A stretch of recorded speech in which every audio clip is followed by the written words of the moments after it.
And the people at CDC who oversaw that process, who put masks on our children, who closed our schools, are the people who will be leaving. And that's why we need bold, competent, and creative new leadership at CDC. People able and willing to chart a new course. As my father once said, progress is a nice word, but change is its motivator, and change has its enemies. That's why we need new blood at CDC. That's also why it's imperative that we remove officials with conflicts of interest and catastrophically bad judgment and political agendas. We need unbiased, politics-free, transparent, evidence-based science in the public interest. Those are the guiding principles behind the changes at the CDC, and that is what you can expect all across our agency for the next 3 years. Thank you very much, Mr. Secretary. I'll begin with the questioning. And one of the first things I'd like to talk to you about is actually something that is under the auspices of CMS. And I spoke with Dr. Oz last night about this. I'm sure you're very familiar with it, though. And that is that in the One Big Beautiful Bill, there's a lot of attacks right now going on publicly about hospitals are in trouble. And the blame for that is placed on the bill, even though the bill hasn't even been implemented yet. The fact is, this committee held hearings on the troubles that rural hospitals are facing in the United States before the passage of the One Big Beautiful Bill. They've been facing difficulties in rural America for a number of years now. And the bill, the One Big Beautiful Bill, contained a rural health transformation program, which I would just like to ask you to comment on. This is the program which allocated $50 billion over the next 5 years to our rural community hospitals in the United States to help them deal with some of the financial crises that they are facing and transition to more stability. Could you comment on that program that is in the One Big Beautiful Bill? Yeah, Senator, one of President Trump's campaign promises and one of the principal preoccupations, not only of Republican senators when I did my confirmation hearing, but also almost equally among Democratic senators, with the crisis in rural health. We've had 120 rural hospitals close over the past 10 years. These institutions are not just delivering health access to rural Americans, but they are economic centers, they are cultural centers for those communities. They are often the largest employer. They are the highest paying jobs, and they are the centerpiece for those communities. So when they die, the communities collapse. And President Trump promised to do something about that, and he has delivered on that promise. Right now, we spend about 6% of Medicaid funding is sent to rural hospitals, a very, very tiny slice, and that's one of the reasons they're in trouble. President Trump has now allocated through the One Big Beautiful Bill $50 billion, so $10 billion a year over the next 5 years. What we give to rural hospitals, that 6% represents $19 billion a year. So we're increasing that by $10 billion. So we're infusing more than 50% increase in the amount of money that is going to rural communities over the next 5 years. There's never been anything like that in history. It is the biggest investment, and it should stem this hemorrhage. In the last minute and 10 seconds that I have with you, could you just quickly talk once again about the broad issue of making America healthy again in terms of our aim to change the healthcare system's focus from a reactive symptom management model to one that focuses on lifestyle choices and the root causes of chronic disease? This morning, I got the latest numbers from CDC that 76.4% of Americans now have a chronic disease. This is stunning. When my uncle was president, it was 11%. 1950, it was 3%. Today, it's 76.4%. 8 out of 10 of our kids cannot qualify for military service. This is a national security issue. When my uncle was president, we spent zero on chronic disease. Today, we spend $1.3 trillion. It's the biggest cause, and it's increasing. And all of the arguments that Republicans and Democrats have about single payer, Obamacare, or with the various ways of allocate the health dollars, they're all like rearranging deck chairs on the Titanic. If we don't end this chronic disease, we are the sickest country in the world. That's why we have to fire people at CDC. They did not do their job. This was their job to keep us healthy. Thank you, And I need to fire some of those people to make sure this doesn't happen again. Thank you, Mr. Secretary. Senator White. Thank you very much, Mr. Chairman. I've made it clear I think that Secretary Kennedy is dead set on making it harder for children to get vaccines and that kids are going to die because of it. And Mr. Chairman, I'd like to put in the record today an op-ed written by Susan Monarez, who was fired by Mr. Kennedy. Without objection. So what we know, and Dr. Monarez, was approved by Republicans. She wrote an op-ed today in the Wall Street Journal, which I've just put in the record, and I quote her. She said, "I was told to pre-approve the recommendations of a vaccine advisory panel newly filled with people who have publicly expressed anti-vaccine rhetoric." So this is not some liberal philosopher or something. This is the CDC director who tells the Wall Street Journal, which is not exactly interested in progressive, theories and the like, that she was told to pre-approve the recommendations of a vaccine advisory panel filled with people who've publicly expressed anti-vaccine rhetoric. So my first question, Mr. Secretary, is did you in fact do what Director Monarez said you did, which is tell her to just go along with vaccine recommendations even if she didn't think such recommendations aligned with scientific evidence? That is No, I did not. That's a yes or no. So you have an opportunity to call her a liar if you say that you didn't do it, but I'd like to see you respond to this. No, I did not say that to her. And I never had a private meeting with her. So there are witnesses to every meeting that we have, and all of those witnesses will say, I never said that. So she's lying today to the American people in the Wall Street Journal? Yes, sir. Okay. Let's talk now about what's coming up, because I've made it clear what I've thought about the 203 days with my colleague, Senator Brooks. In 2 weeks, CDC's Advisory Committee on Immunization Practices will meet to make decisions about critical vaccines that protect us against hepatitis B, measles, and more.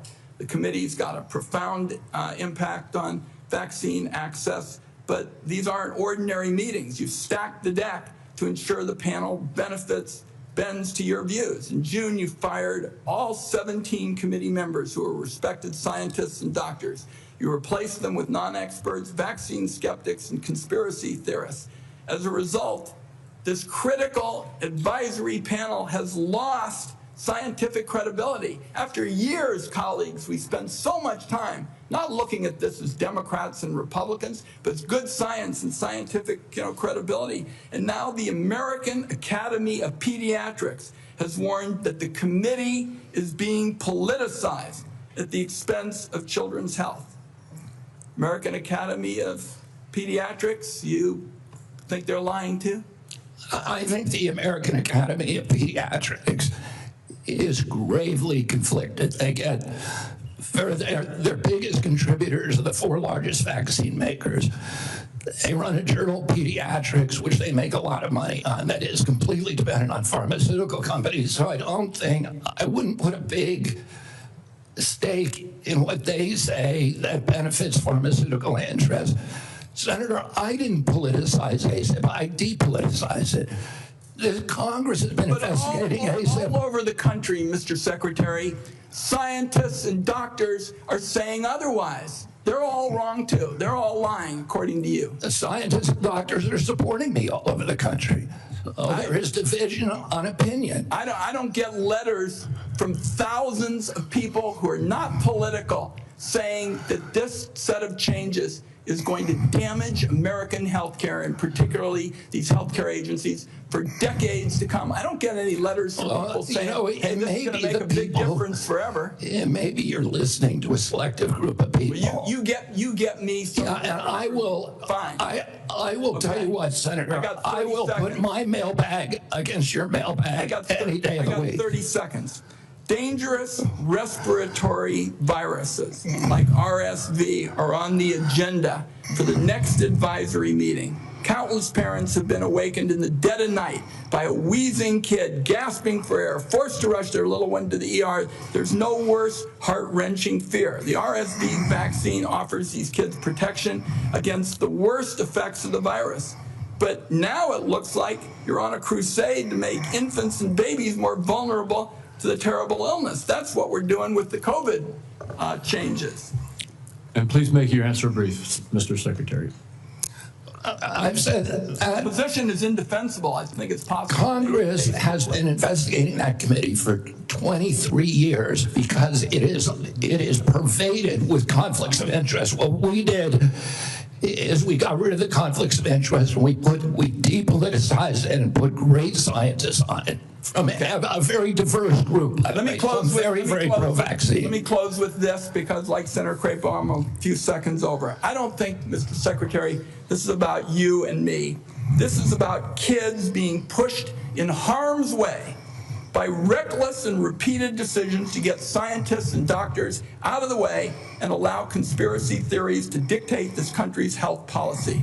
I don't see any evidence that you have any regrets about anything you've done or plans to change it. And my last comment is, I hope that you will tell the American people how many preventable child deaths are an acceptable sacrifice for enacting an agenda that I think is fundamentally cruel and defies common sense. Thank you, Mr. Chairman. Do I got a reply? Or Senator, you've sat in that chair for how long? 20, 25 years, while the chronic disease in our children went up to 76%. And you said nothing. You never asked the question why it's happening. Why is this happening? Today, for the first time in 20 years, we learned that infant mortality has increased in our country. It's not because I came in here. It's because of what happened during the Biden administration that we're going to end. What is it that you're doing to address the effectiveness and the outcomes of our healthcare expenditures as opposed to just throwing more money at the problem?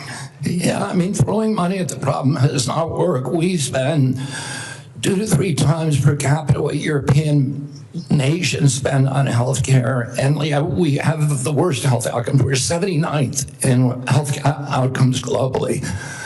Over the past 20 years, we've lost, or 30 years, we've lost 6 years to Europe in terms of longevity. So our lifespan was even with Europe's, now it's 6 years behind.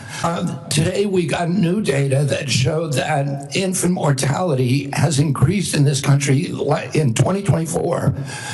For the first time in 20 years. Diabetes has gone up 98% in 20 years.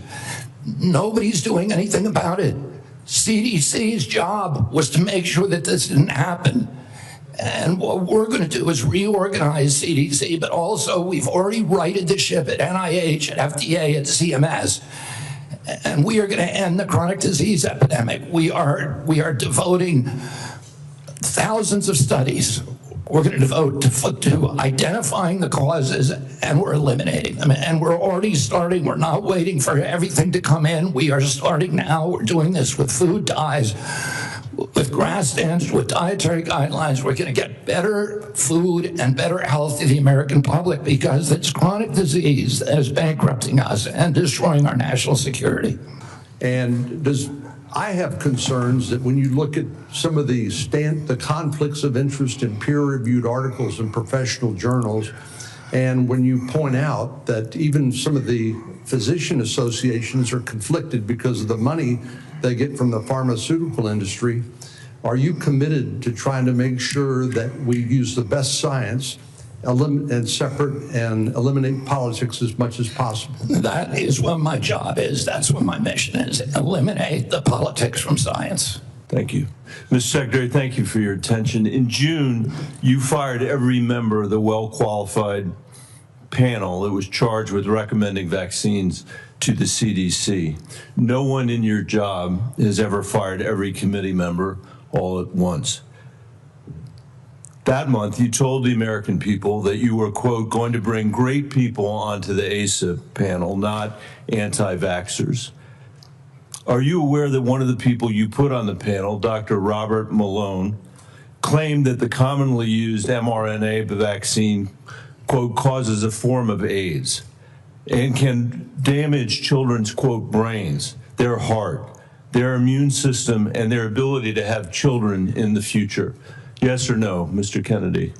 And Dr. Malone is one of the inventors. Yes or no? Yes or no? Were you aware that he had that view when you appointed him to this panel? Dr. Malone is one of the inventors. As I said, Dr. Malone is one of the inventors of the mRNA vaccine. So he knows a lot more about it than I do. Mr. Chairman, that statement is not true that Dr. Malone made, just as it wasn't true when you wrote that, quote, African AIDS is entirely different from Western AIDS.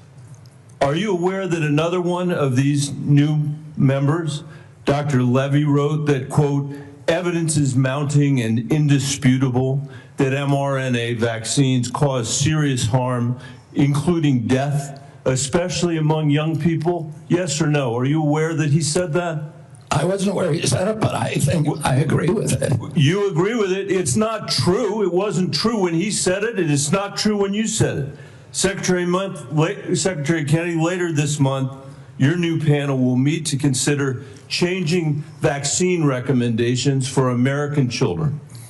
In addition to the COVID-19 vaccines, they are set to review recommendations for the hepatitis B vaccine, for measles, for mumps, for rubella and varicella vaccine, and the RSV vaccine. These are common back-to-school vaccinations for children all over the industrialized world. If you change that, you owe parents in Colorado and across the country the benefit of some transparency, I think. If your panel recommends changing the vaccine schedule for children, do you anticipate that fewer children will receive these common vaccinations, yes or no? What I would say, Senator, the obvious answer is yes. Should parents and schools of Colorado be prepared for more measles outbreaks as a result of that, Mr. Secretary?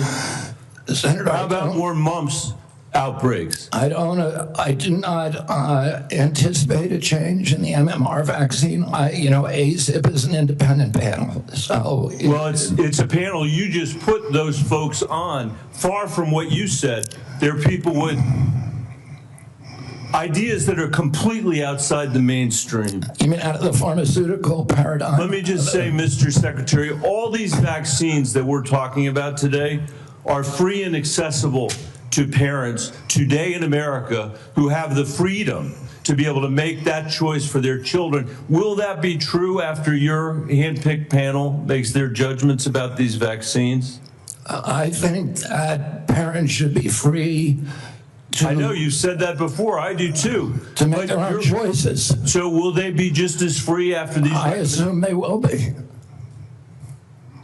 I will hold you to that, Secretary Kennedy. Because this is not a podcast. It is the American people's health that's on the line here. This is the last thing, by the way, our parents need when their kids are going back to school, is to have the kind of confusion and expense and scarcity that you're creating as a result of your ideology. I think it's critical for you to share the evidence that this panel will rely on. Will you give the American people 6 months or 6 weeks in advance the record that they're going to rely on to make these decisions? Will you make it transparent for the American people? All the evidence is transparent.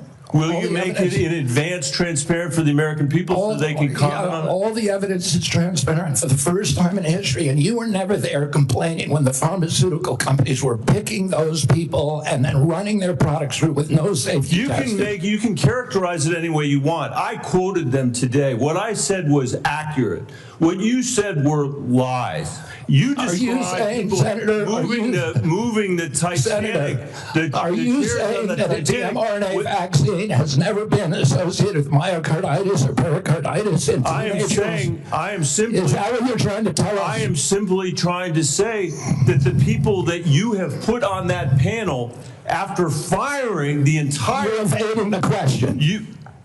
No, I'm asking the questions here, You're Mr. evading Kennedy. that question. I'm asking the questions, I Mr. asked you a Kennedy. question. I'm asking the questions for Mr. Kennedy on behalf of parents and schools and teachers all over the United States of America who deserve so much better than your leadership.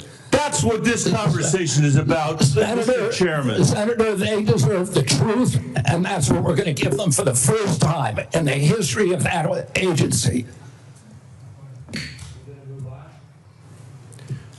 Senator Cassidy. Thank you. I'll try and restore a little calm here. And I'm approaching this as a doctor, not as a senator. I am concerned about children's health, seniors' health, all of our health. And I applaud you for joining the president in a call for radical transparency. Thank you for that. I said yesterday, I believe it, that President Trump deserves a Nobel Prize for Operation Warp Speed. If he had been President Obama, he would have gotten it.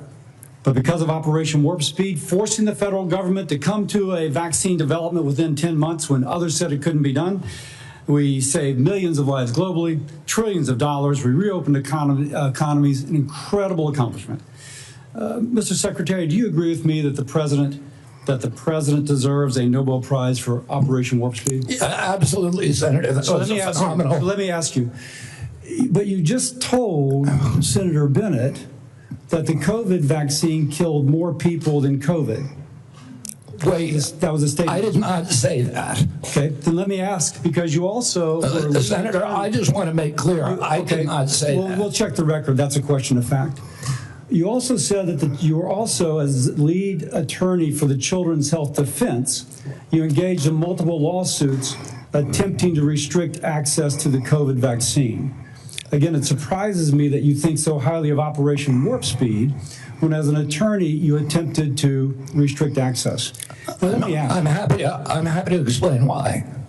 I have 3 minutes and 30 seconds left. It also surprises me because you've canceled, or HHS did, but apparently under your direction, $500 million in contracts using the mRNA vaccine platform that was critical to Operation Warp Speed. Again, an accomplishment that I think President Trump should get a Nobel Prize for. You canceled $500 million in contracts. Now, I grew up in a middle-class family, so $500 million seems, this is canceled, it seems like an incredible waste of money. But it also seems like a commentary upon what the president was attempting, what the president did in Operation Warp Speed, which is to create a platform by which to create vaccines. So this just seems inconsistent that you would agree with me the president deserves a tremendous amount of credit for this. Is this a question, Senator Cassidy, or is this a speech that you don't want me to answer? Because I want to answer that question. Please. If it's a question. But be tight, please. First of all, the reason that Operation Warp Speed was genius is it did something nobody had ever been done. I don't think any president, but President Trump could do it. It got the vaccine to market that was perfectly matched to the virus at that time when it was badly needed, because there was low natural immunity and there were people getting very badly injured by COVID. But it was also brought in therapeutics like hydroxychloroquine and ivermectin and protocols for treatments. And there were no mandates. And then okay, I have another question, so please. That's when I began litigating against President Biden's mandates. Now, I'm sorry, let me go on because in terms of me canceling those contracts. I have limited time, Mr. Secretary, I'm sorry. You've called for, and rightly so, that we should restrict participation in agencies for those with conflict of interest. I would like to submit for the record a evaluation of the conflict of interest of those who are on the ACIP and the Vaccines and Related Biologic Products Advisory Board. It was not 97% as alleged, rather it was 6.9%, and it was 1.2%, I think, for the other panel. Without objection. Now, I am concerned, though, because many of those whom you have nominated for the ACIP board... Senator, excuse me, can I have my time back? Yes. Yeah. What I am concerned about is that many of those whom you've nominated for ACIP have received revenue as serving as expert witnesses for plaintiffs' attorneys suing vaccine makers. Now, one of my colleagues in another setting alleged that you seem more interested in settlements than science. If we put people who are paid witnesses for people suing vaccines, that actually seems like a conflict of interest. Real quickly, do you agree with that? No, I don't. The big awful bill, because they are going to lose health care across the board. They already live in food deserts. They can't get to a nutritionist because Medicaid doesn't do enough reimbursement. If you're going to want Americans to get healthier, should they have access to nutritionists? Should they have access to good science about healthy food? Absolutely. Well, then how is that going to happen with the Medicaid cuts that are taking place? There are no cuts to Medicaid. So Biden and I've got a bill because across America, What about what? hospitals are shutting down on their OBGYN services. Try to have a baby. I don't know about all of my other friend states, but in Southside Virginia, you can't find a hospital. Will you work with us to make sure that before OBGYN services are taken out of a rural hospital, there has to be a process and procedure? I'm happy to work with you on that, Senator, meet with you and see if we can work with you on it. I don't know exactly what the issue is. Well, again, the Secretary of Health and Human Services, who has said he doesn't know how many people died from COVID, doesn't know if the vaccine saved lives, doesn't understand the issue that OBGYN doctors are fleeing rural America because they can't afford it. And with the cuts that are coming up, it's going to be exponentially worse. I would invite you, sir, to come with me to a community health center in Virginia and hear what is on people's mind. They want to get healthier? Absolutely. Count me in. But they also don't want their basic health care removed. Thank you, Mr. Chairman. Getting those released out there. I did hear from a lot of our folks, and I want to talk about one of these issues. From a lot of our hospitals, they immediately raised the issue of Medicare Advantage plans and how they're withholding payments, they're delaying payments back to hospitals, and a problem that's been for rural hospitals. I know y'all are working on that as well. We want to work with you on that. But you and I have spoken on the second issue on that, and it's the pharmacy benefit managers.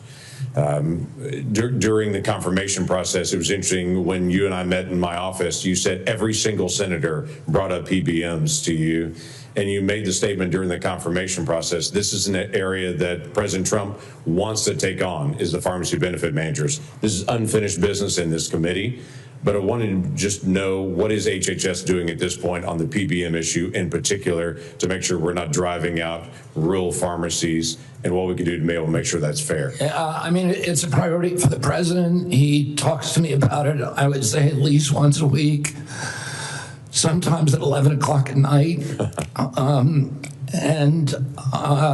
And we've met with the PBMs, and we are in talks with them. We're also in MFN talks with the pharmaceutical companies, who are also very interested in reducing the cut and getting transparency among the PBMs.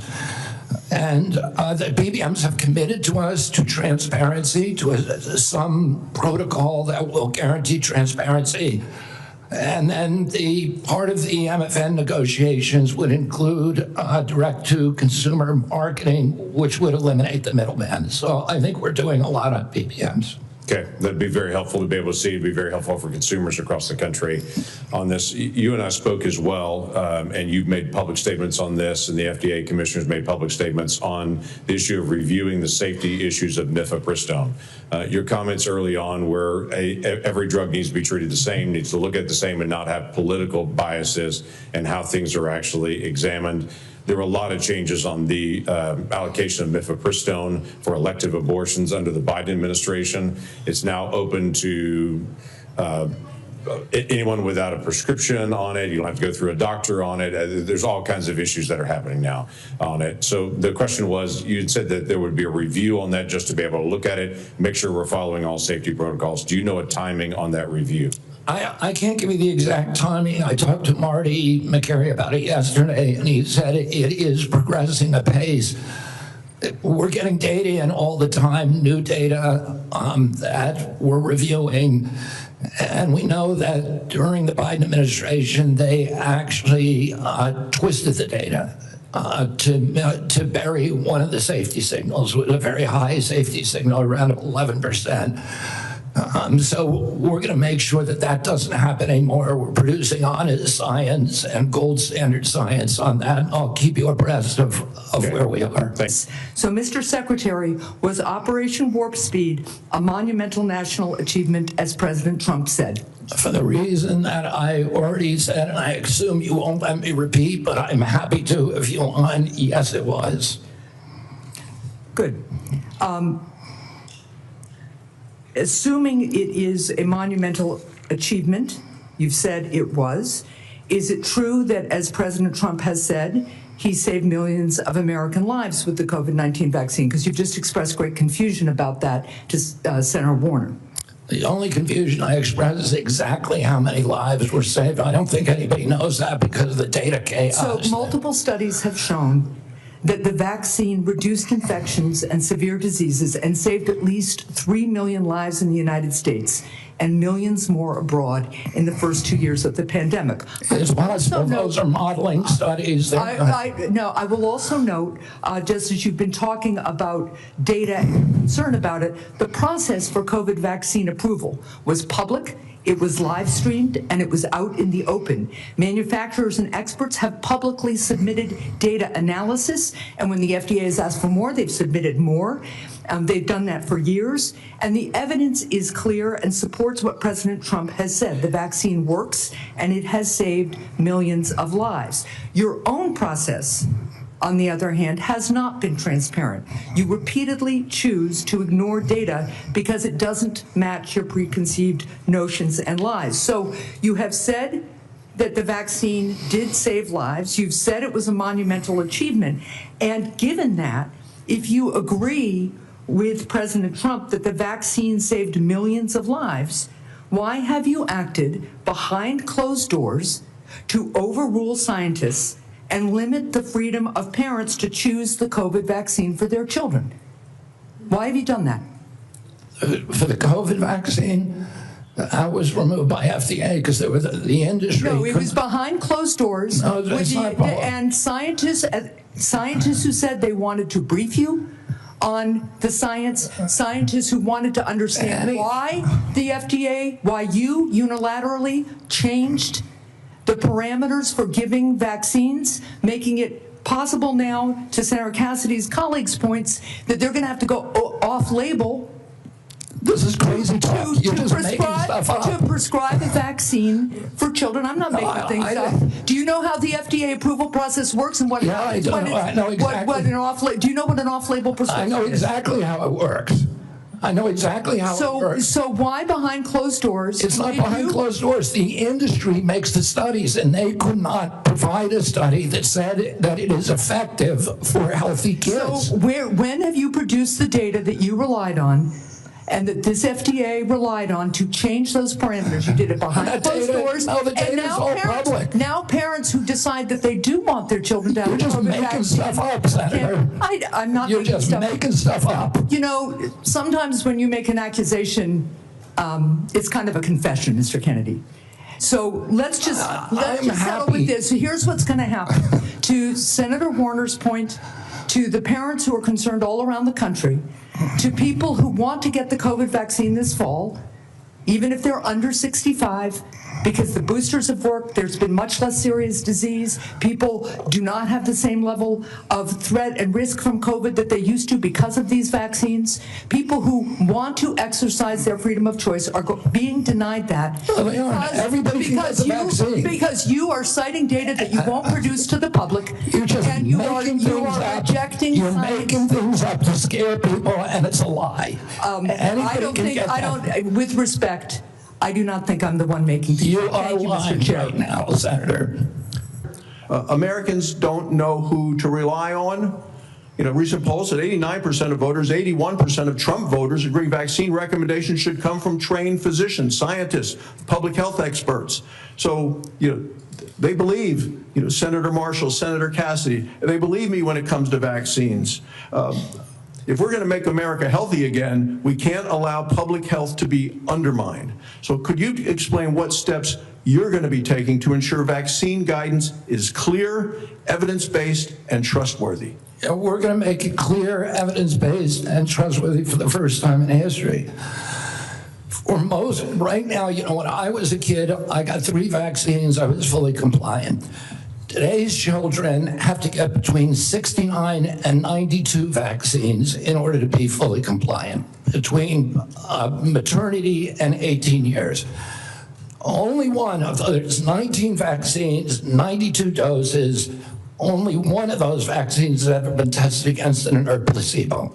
And what we're doing now is any new vaccine that before it's approved and licensed will have to demonstrate safety against an inert placebo. And we're going to go back and do observational studies on the existing vaccines to see if they're linked to any of these chronic disease epidemics so that people can understand the risk profile of those products and make good assessments for their own health. So Americans have lost faith in CDC, and we need to restore that faith. And we're going to do that by telling the truth and not through propaganda, by making them understand that everything that we say is true, that we're going to tell them what we know, we're going to tell them what we don't know, and we're going to tell them what we're researching and how we're doing it, and we're going to be transparent. It's the only way to restore trust in the agency, by making it trustworthy. Finally, with chronic diseases like you, I'm committed to addressing our nation's growing rate of chronic diseases. I think if we're going to make America healthy again, we need to support rural primary care providers that play a role. As a rural physician, I want to make sure we can prevent and manage chronic diseases in their communities, and I ask for you to continue to work with us specifically with regard to rural health. Thank you, Congressman. Senator Daines. Chairman Cripple, thank you. Secretary Kennedy, welcome. It's good to see you here again. I want to begin my time by talking about the issue of federal deregulation of chemical abortion drugs. Since mifepristone was approved in 2000, 25 years ago, the FDA has steadily stripped away safeguards related to this drug, no longer requiring a doctor's prescription, no follow-up visits, no adverse event reporting, and now allowing it to be sent through the mail. Earlier this year, there was a new study that analyzed 865,000 real-world insurance claims, and it found that nearly 11% of women experienced a serious adverse event within 45 days of taking mifepristone. To put that in perspective, that is 22 times higher than the FDA's long-standing estimate of less than 0.5%. While these findings alone are shocking, my conversations with those in the medical profession, credible medical professionals, lead me to believe that even this study may indeed underrepresent the scale of the problem. For years, we've heard the misleading and frankly very harmful lie that's being sold to women that this drug is, and I quote, safe as Tylenol. These lies sadly have real-world consequences. Just last year, 2 women died as a result of taking chemical abortion pills because they were able to access them without appropriate medical oversight. And by the way, that's all allowed by the FDA. Mr. Secretary, I am grateful that you and FDA Commissioner McCary have already begun the process of reviewing this new data on the safety of mifepristone. We talked about this during your confirmation hearing. Absolutely. It sounds like the kind of waiver that we're looking for. Okay, thank you, Mr. Secretary. Thank you, Senator Johnson. Behind me, yeah, I know it's gonna be hard to see from there. I can barely read it. This is the current CDC recommendations for vaccines for children. On day number 1, they get their first jab of hepatitis vaccine. By the time they're 18 months, they've had 18 jabs. By the time they get to be able to vote, they have 76 jabs. Now, when I listen, what I hear you say is that, look, vaccines are drugs. We need a measured response and a measured, when do we use this? It's interesting that the United States has put age 65 and older for COVID vaccine. UK has chosen 75 and France 80. Obviously, scientists disagree exactly when that should or shouldn't be. Hepatitis B vaccine, it makes no sense to me. I've only delivered 5,000 babies, but we do a hepatitis test on every mom. By the time she delivers that baby, I know her pretty well. And if she doesn't have any risk factors, if she's not an IV drug abuser, if she's in a stable monogamous relationship, nobody at home has hepatitis, I don't know, I don't see the benefit myself in that hepatitis vaccine. Everyone's eligible for it, everyone can get it, and my pediatricians don't always agree with me. And no, I'm not saying if you don't know the hepatitis status of that patient, they shouldn't get it. I'm not saying if this person's had no prenatal care, that puts them at risk for hepatitis. Can you just speak a little bit, when you talk about transparency, and trying to empower and make vaccines available, these should be treated just like a medication. I'm pro-medicine, but I understand some medicines harm people. Some of them have risks. Some of them have benefits that outweigh those risks for certain populations, and the same is true with vaccines. And we don't understand the risk profile because vaccines are the only medical intervention, medical device, or pharmaceutical drug that are exempt from pre-licensing safety studies. And so there are 2 hepatitis vaccines, and one of them had a safety study that lasted for 4 days on 143 kids for a product that's going to be given to 76 million kids. Yeah. The risk profile prior to the introduction of the vaccine, the risk of a baby dying from hepatitis B was 1 in 7 million. That means you need to give 7 million hepatitis B vaccines to prevent 1 death if you're going to give 7 million. So, Mr. Secretary, and I guess before the press labels me wrong, I'm not anti-vax either. I think MMR's been a great vaccine. The DPT's been a great vaccine. Polio's been a great vaccine. Smallpox. So there are great, but it's the measured approach that we're after, the transparency. You're trying to empower parents here. What I feel the difference is, sometimes my friends across the aisle feel like there's a one-size-fits-all, that they should be telling parents what to do. And what you and I are fighting for is we want to empower parents to make these decisions. I want to talk about morbidity and mortality of COVID for just a second. It is so true that 2 things can be true, and I don't understand why, just the rabbit hole some of my colleagues are going down. There's a big difference. When I was out there practicing, doing volunteer work, I was so confused myself on the numbers. People dying with COVID versus from COVID. And we still don't have that message. And I think that's what I hear you saying as well. How many people died from COVID versus with COVID is a different answer. The situation today is so different when this monster virus was made in a laboratory in Wuhan, China, and none of us had ever seen this virus, and we had no immunity to it. But today, every American's had COVID a dozen times probably, and we built up immunity. I think that's why both things are true. It was a miracle. Warp speed was a miracle, what President Trump and his team did, and it saved millions of lives most likely. But it's also true that it probably killed some people. Like most vaccines, there is a death rate associated. So both things are true. Anything else you want to clear up on the morbidity, mortality of COVID and COVID vaccines? Well, I think you just cleared it up. The COVID vaccine was critical. President Trump's leadership got it to us when our society was locked down and allowed us to open up. It was, as I said, perfectly matched to a virus that was new in the experience of humanity. And so it was a miracle.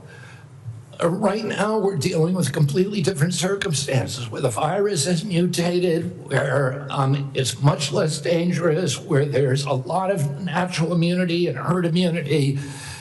And so the calculus is different, and it's complicated. And, if you just want to turn everything into a soundbite, it makes it, you can't have a grown-up conversation. But, there were more reports to VAERS, which is the only surveillance system that we have, of injuries and deaths from that vaccine than all vaccines put together in history. So we have to acknowledge that there was a cause.